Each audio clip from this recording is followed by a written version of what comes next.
A scene from Windwalker, an intriguing new film about the American Indian in the West before the coming of the white man. And Windwalker is one of 4 new movies we'll be reviewing this week on Sneak Previews. Across the aisle from me, Roger Ebert, film critic of the Sun-Times in Chicago. And across the aisle from me is Gene Siskel, film critic of the Tribune in Chicago.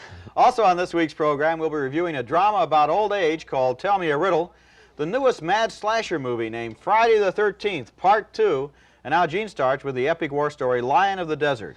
Lion of the Desert is a throwback to the old-fashioned adventure film that sweeps across the desert, and this one is surprisingly well made. In fact, it's genuinely spectacular at times. Lion of the Desert is set in 1930s. Mussolini's army is trying to overrun Libya, and a tribe of Bedouins on horseback is fighting to maintain their independence. What's interesting about the film is that it contains a substantial amount of political dialogue. Some of it, though, is a bit overwrought, as in this scene where Mussolini, played by Rod Steiger, talks with the Italian commanding general Oliver Reed about the difficulty of controlling the uprisings in Libya. Sent 5 governors to Libya in 5 years.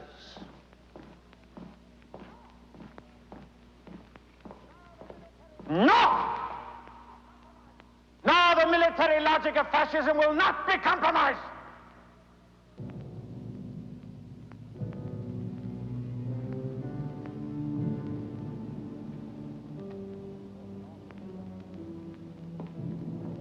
After all, what are we? We are the bayonets of a new dawn. What are we fighting in reality? Desert tribesmen, ghosts. I want their leader brought here. I want him brought to me. I want the revolution crushed. What's his name? Omar Mukhtar. What? Omar Mukhtar. Omar Mukhtar. He should be made to pay. For those not interested in politics, there are plenty of conventional action scenes as the Bedouins on horseback attack the Italians in their armored tanks.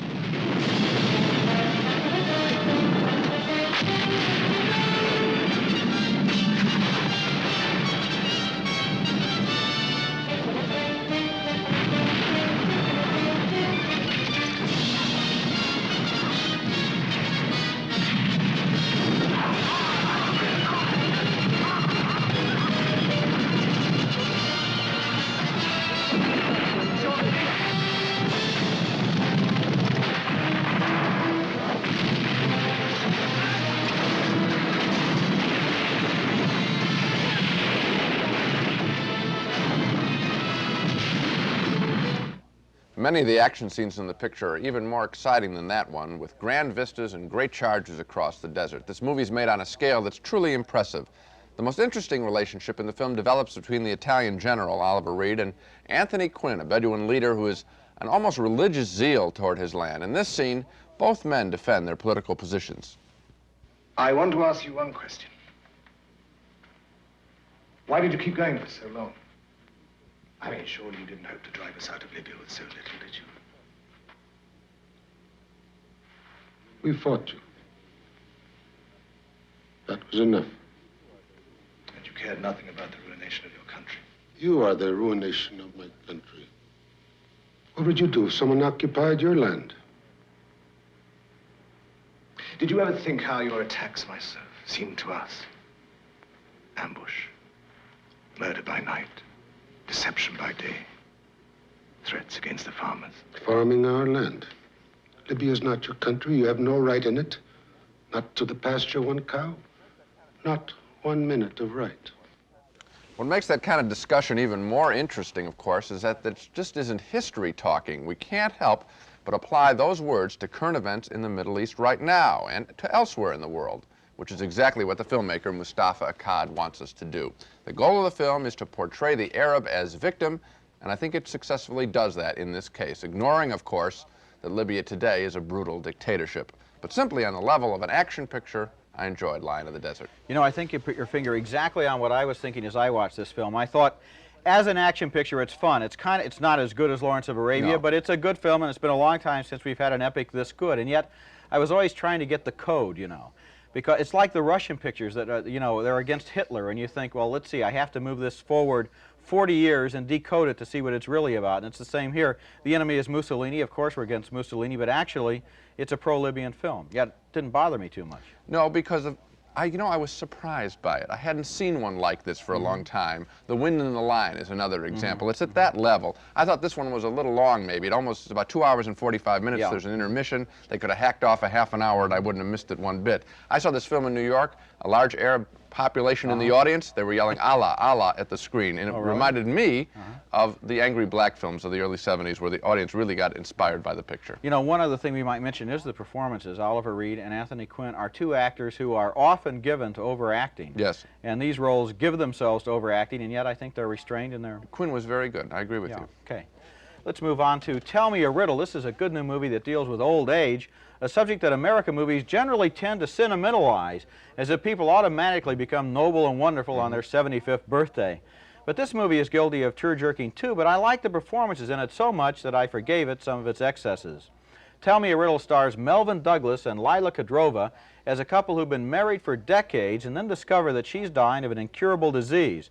Douglas works out a way to take his wife on a vacation to San Francisco to visit their granddaughter, and in this scene, they continue their age-old sparring match, made up in equal parts of resentment and affection, as they argue about whether they should go to a senior citizens party together or separately.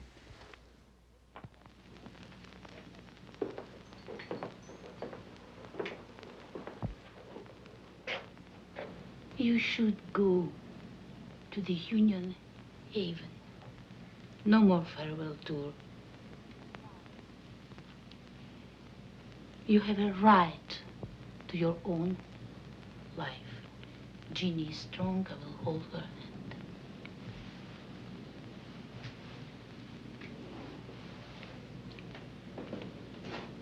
And what about me? Alone without you. You always leave me. How will I leave you? You shut off your hearing. You go inside you. Back to Oshana. To your books. Books, books, always your books. I don't know how I bear it. Without my comrade, my enemy. My girl. The only one who knew me when I was a boy.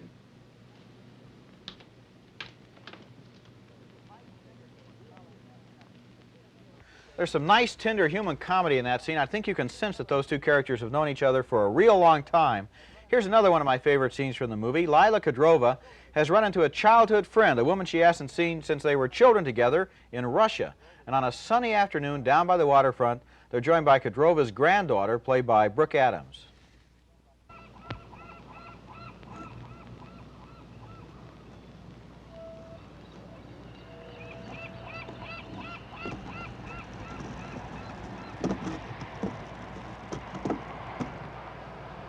So, I said to my father, why can't I go to school? My brothers go to school. I looked at my father, a man of God. He said, a woman is a footstool for a man. So, I ran to Lisa. She taught me how to read. Eva, have you read Passion in the Blood?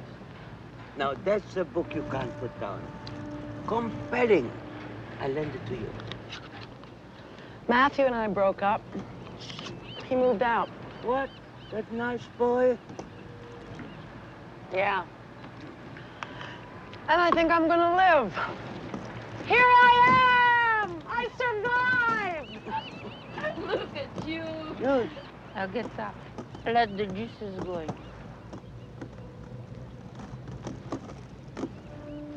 You've got great legs, you know that? She's wearing the legs I always wanted. Let me see. Let me see. Up with your skirt. Up. Woo! I'm jealous. That's really sweet. That's a lovely scene. But if Tell Me a Riddle has a weakness, it's that Khedrova's illness invests them all with reflected nobility, provides a poignant undercurrent to everything they say and do. We never see them just acting naturally. We're always thinking, gee, what does this mean? What's the significance of the fact that she's saying this and we know she's going to die? The movie would have been better if it had been tougher and more uncompromising, but it contains a lot of very good scenes, fine performances by Melvin Douglas, Lila Khedrova, and Brooke Adams. I have those reservations, but I recommend it all the same. Okay, and I just have the reservations with one thing that I like very much, and that's Melvin Douglas's performance. Right. This man is a superb actor, and that's without any qualification, not because he's old, not because he is about to die in his movies. He's had a great decade of filmmaking. I Never Sang for My Father, Being There. Seduction of Joe Tynan, Right. the old senator. And this film, he's very, very good. But my problem is just the thing that you mentioned, Roger. I saw, whereas with Melvin Douglas, I saw a character who happened to be old. With Lila Khedrova, I saw a dying old immigrant woman. A symbol, right? Exactly. And she never came alive for me. Brooke Adams, the character, young woman trying to have a rapprochement with old woman. I mean, it was a little corny to me and trying to browbeat me into having sympathy. You could kind of see the ideas of the movie creeping through there. Exactly. You know, another thing I didn't like about this film was Lila Khedrova's illness. I call it, it's a generic illness, I call it Ali McGraw's disease. I've named it after the movie Love Story. This is that kind of illness that people have in the movies where the more sick they are, the more beautiful, the more serene, and more peaceful they seem to be until finally they reach perfection and die. Illness isn't like that in real life. This movie really sentimentalizes it, I think. Yeah, how much more interesting and challenging the film would have been if she hadn't died. I mean, make the character grow out of their life. Stick around and deal with each other instead of having all this nobility to... I agree. All right, so I'm down on it. You're a little bit up on it. Okay. Windwalker is a film that comes out of Oregon, not Hollywood, and it's a movie that loves nature and the American Indian culture. This story revolves around a dying old Cheyenne Indian grandfather back in 1799, before the white man ruled the West. The grandfather is played by Trevor Howard, and the story involves his death and magical rebirth. Here's a scene from the beginning of Windwalker where the sick grandfather speaks in the Cheyenne language with his adult son and his two young grandsons. The film is subtitled.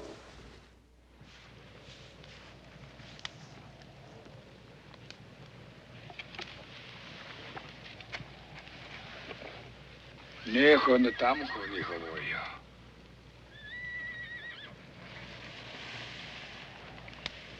Renito do niha. Me pavedaneš.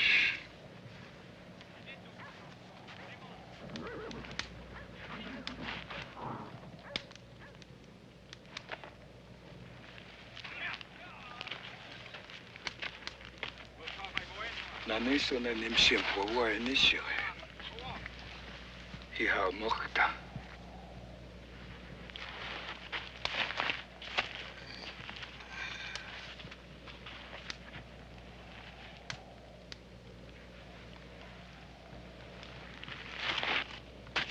Nexa ev pane wasane nahem yor dinosan. Namsham hina Jessahe sana hesnamsham. Nishko hesa ministat sa eva. Water. Mon visse got skunnev. O Ottawa Sergei Donev. Visse Markonov kilts.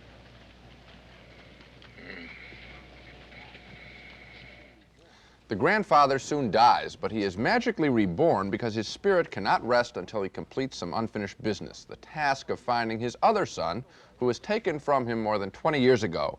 This is the way the grandfather remembers the kidnapping in a flashback.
The movie follows the grandfather's attempts to find that lost son, and along the way, Windwalker gives us much more than standard scenes of revenge. Instead, we get a chance to examine the Indian concepts of life and death and their notion of the spiritual communication between human beings.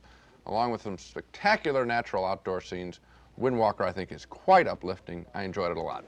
I did too, and one of the things I enjoyed the most about it was this movie only has Indians in it. Yeah. Usually, when you see a Hollywood film that wants to be authentic about Indian culture, even if it's very serious and it shows how they lived and they have the subtitles and they speak in an Indian language, nevertheless, it's always a movie like A Man Called Horse, where they also bring in an Englishman played by Richard Harris so that he can have the experiences happen to him and then we can identify with him. Well, in this film, we identify with the Indians. That's what it's about. I can't think of another film that only has American Indians in it. Can you?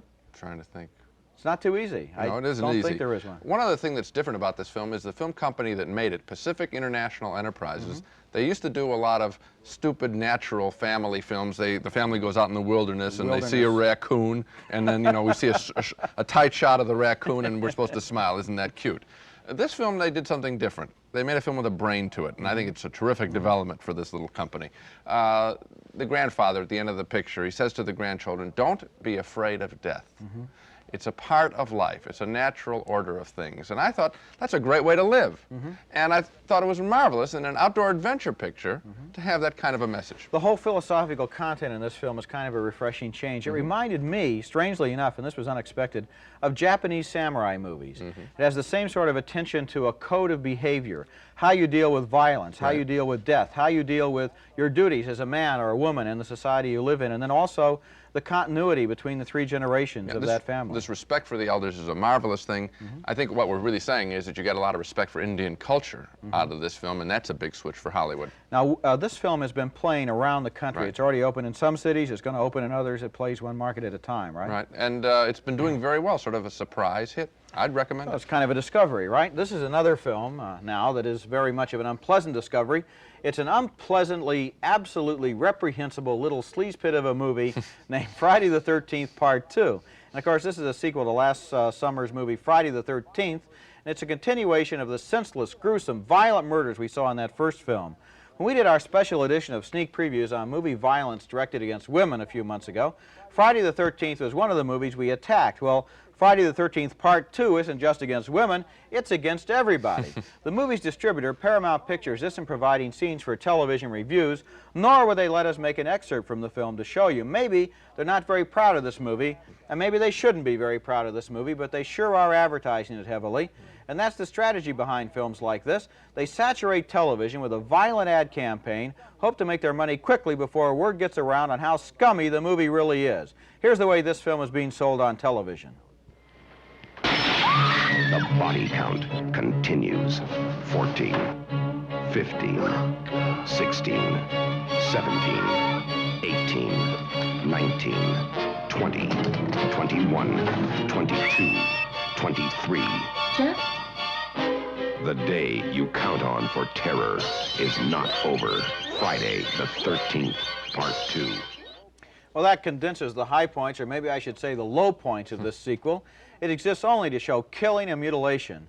In the movie, young camp counselors return to the woods where the summer camp massacre occurred in the original Friday the 13th, and they hear stories about a kid who drowned in the lake, or did he? Nope. The kid is turned into a monster who lurks in the woods and carves up unsuspecting young camp counselors. The teenagers try to hide, but this monster just keeps coming. He's almost a supernatural force. The characters in the movie are never developed. They're just interchangeable victims. And the killer is not developed either. He functions only as a murder machine.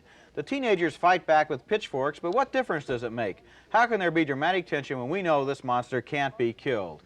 Friday the 13th Part 2 is a disheartening and depressing movie because it contains an absolutely negative view of human nature. It's just a series of teenagers who come on screen, say a few words, and then they're hacked to pieces. Among the movie's low points is a kid in a wheelchair who has his head hacked open by a machete, and a young couple who are both impaled by the same spear. This isn't a movie, it's a cinematic geek show. It seems to be made by and for people with no cheerfulness, no hope, no trust in human nature. I think that's well said, and I can only add that, yeah, when the machete went into the head of the kid in the wheelchair, that's about when I gave up on the picture. Depressing is the key word in this discussion, because I think some people say, oh, they're just picking on that same old thing again. And what I'm saying is no. I'm only picking on films, horror films, that are depressing. Not exhilarating, depressing. It's the same movie shot after shot, and it's depressing. I walked into the theater, I sat there, I thought, gee, the first one made so much money. Maybe for part two they decided to spend a little money, spend a little talent, have a little imagination. The movie is so cynical. It's simply a series of mutilations and murders. This movie is made by people who hate movie audiences. Well, the other thing that I can think of is I had the same expectations. I said, well, let's see, maybe they'll go another way. Maybe they won't have anybody killed. Wouldn't that be clever? Wouldn't that be challenging, fresh? No, no. Bang, bang, bang. Well, after that, the Dogs of the Week will be almost a relief. And here he is, leaping into the balcony, our old pal Spot the Wonder Dog, here to announce the Dogs of the week's worst movies. Well, my dog this week is a pitiful sex comedy called Squeeze Play. It's about a bunch of young women who organize their own baseball, softball team because their softball-crazy boyfriends are ignoring them. The whole movie leads up to a predictable boy versus girl softball game where the women try to show the men who's boss, and they're awful bad softball players. The technical quality of Squeeze Play is hideous. This film is barely better than a home movie, and as for any character development, forget it. Some women show their bottoms, others show their breasts. That's about all the character development we get. I was appalled, really, about how bad this film was. Well, my dog this week is a submaronic exercise in idiocy named Spaced Out. It's supposed to be a spoof of science fiction thrillers, but it doesn't have enough wit to spoof anything. This movie makes Saturday morning cartoons look sophisticated. Spaced Out is about 4 Earth people who are picked up by 3 sex pots in a flying saucer. Also on board the flying saucer is an adolescent male computer voice who makes wise guy remarks about everything, and I'd be willing to bet that that computer voice was dubbed in afterwards in a desperate attempt to pretend that this movie knew all along how bad it was. In fact, whole sections of this movie don't even seem to visually match other sections. I wonder if it was all pieced together out of leftovers, kind of a Dog of the Week mix and match. You know, I saw both of these films on the same double bill one night. How did you manage to survive? I crawled out. So much for the dogs. Now let's recap the main movies on this show. Both Roger and I admired Lion of the Desert, the adventure film pitting Anthony Quinn against Oliver Reed. The yes next to both of our names means that yes, we can recommend you go see it. We split on Tell Me a Riddle, the drama about growing old. Roger found it an interesting character study with good acting. He says yes. But we both agree there is too much pain and suffering, and that's at least why I can't recommend it. We agree that Windwalker is a special kind of adventure film with great nature footage and a fresh, authentic portrait of the American Indian. This is a good film for the whole family. And we both hated Friday the 13th Part 2, another movie about a mad slasher with a knife, a hatchet, and a machete. So it'd be an understatement to say that we both hated Friday the 13th Part 2. Right. We were both surprised by Lion of the Desert, and we were both very pleasantly surprised by Windwalker. Yeah, of the whole group, I think I would take a chance first on Windwalker. That film, it reminded me of pictures that I saw as a kid, grand adventure film set in the West, American Indians, a fresh portrayal, though, of Indians, and I'd recommend that for people. Okay, in Lion of the Desert, you know, there are a lot of people who like big military epics, but they're a lot harder to make well than you would think. You think we'll just rent a lot of tanks, get a lot of extras, but you have to make it intelligible on some sort of a human scale, and I think Lion of the Desert did a good job of that. One of the things that I thought of while I was watching this picture was Heaven's Gate, the late lamented Western that cost so much money and failed so miserably to be a grand-scale adventure. And here's this film, made by somebody who hasn't made a lot of pictures. I think he just made one other film. And this film really worked in a big-scale way. He's able to marshal thousands of extras and still make it a film that we can follow and identify with and understand. Exactly. Right? That's it for this week. Next time on Sneak Previews, we'll repeat a special edition we did recently on the decline and fall of movies about black Americans. There used to be a lot of so-called black films, and now there are hardly any. We'll talk about the reasons why they disappeared and take a look at such landmark movies as Shaft, with Richard Roundtree as a cross between James Bond and a streetwise private eye out to rescue a hostage from white mobsters. Sounder, starring Paul Winfield and Cecily Tyson in an emotionally charged family drama. The Wiz, a multi-million-dollar remake of The Wizard of Oz that was a box office flop. And Stir Crazy, which found a huge audience by again teaming Richard Pryor with Gene Wilder. That's the life and death of black films next time on Sneak Previews. And until then, we'll see you at the movies.